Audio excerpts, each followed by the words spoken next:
je vous dirais que j'ai été un peu blessé par la vie, probablement comme plein de gens. Et ça m'a déçu, en fait. Et je suis encore déçu, je deal encore avec ça. Mais quand on a des enfants, on souhaite pas que ce qui nous est arrivé, mettons, arrive pas à nos enfants. Fait que je me suis pris un peu, même pas je me suis pris, mais j'ai remarqué que quand ma fille était plus jeune, j'étais là toujours pour essayer de la protéger. Toujours m'assurer qu'elle allait pas se faire mal, qu'elle allait pas être déçue de la vie. Parce que ça m'avait fait de la peine, moi, être déçu de la vie, puis de voir d'autres personnes déçues. Fait que j'étais pas mal tout le temps sur son dos. Étonnamment, tu sais, c'est ça. Je voulais qu'elle soit pas déçue, mais j'étais tout le temps à essayer de gosser puis essayer de la contrôler pour pas qu'elle soit blessée. Mais elle se sentait vraiment comme castrée, disons. Elle se sentait comme prisonnière de son papa. Puis moi, je me sentais pas respecté, puis j'étais en colère contre elle, puis je dormais mal à cause de ça. Fait que c'est une relation de marde, en fait, tu sais. Puis à un moment donné, j'ai comme une réalisation quand même assez forte, parce que j'y me suis vu comme si ma fille c'était une plante.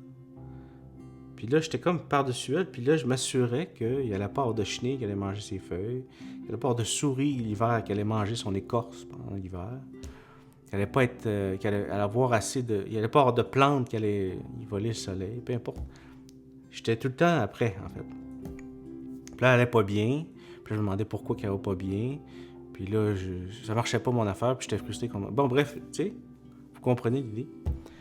Mais jusqu'à temps que je réalise que j'étais sur son dos, que je cachais la lumière. J'étais tellement dessus pour m'assurer qu'elle ne se blesse pas, que je l'empêchais d'avoir la lumière qui est essentielle à une plante, en fait.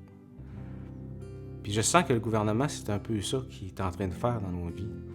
Il veut nous protéger, il veut nous encadrer au cas où qu'on se fasse mal, au cas où qu'on fasse mal à l'autre, au cas où qu'il se fasse actionner. Mais pendant ce temps-là, nous autres, là, on n'a pas de lumière. Puis non seulement ça, mais quand on regarde la plante, là, pendant ce temps-là, on n'est pas en train de regarder le soleil.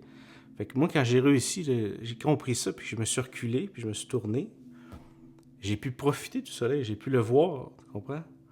Puis ma fille a pu enfin grandir. Puis la relation s'est améliorée. Pas non seulement elle a pu grandir, mais notre relation aussi s'est agrandie. Fait que le Québec a besoin, le gouvernement du Québec a besoin de reculer, de dire, OK, je veux te protéger, mais là, je te cache la lumière. Parce que non seulement ça, mais quand on regarde une plante qui n'a pas assez de soleil, qu'est-ce qui arrive? Elle ne porte pas de fruits. Elle n'est même pas capable de se reproduire. Fait que c'est foutrement important, en fait. Fait que considérons les individus comme des adultes, prenons du recul, regardons le gouvernement, on va regarder la lumière, on va arrêter de se concentrer sur les ombres, puis on va voir les individus fleurir. Puis non seulement ça, ils vont pas juste fleurir, ils vont porter du fruit. Et là, la croissance qu'on veut tant, le gouvernement veut tellement de la croissance, là, il va l'avoir. Parce qu'il va se sauter dans les jambes, en fait. Fait que pour moi, c'est vraiment une belle révélation dans ma vie à moi, envers ma fille. Mais je pense vraiment qu'on peut l'appliquer pour le gouvernement, pour la société, pour le Québec, notre Québec. Fait que inspirons-nous de mon mauvais exemple du passé.